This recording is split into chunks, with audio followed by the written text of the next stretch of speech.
Do they continue to fight in Ukraine? That's likely not going to happen. Ah, You know, the so-called outcome is that, Wagner people that want to join the Russian military can.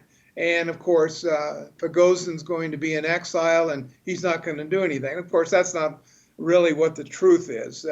I don't think you're going to find a lot of Wagner people want to work for the Russian military, much like the hundreds of thousands that have fled because of mobilization by Putin.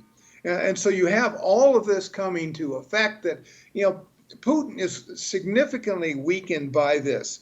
Now, he'll push his propaganda. You're seeing it echoed by the likes of President Xi in Beijing hmm, and other allies in Iran and so forth around the world.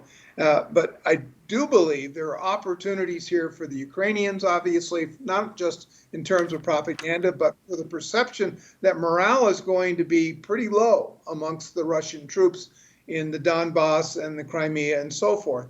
And there's also some reason to believe there was some collaboration within the Russian army. So the loyalty is going to be an issue. Now I think the real significant outcome of this is not going to be found necessarily in Russia, though Putin will go after dissidents and the like.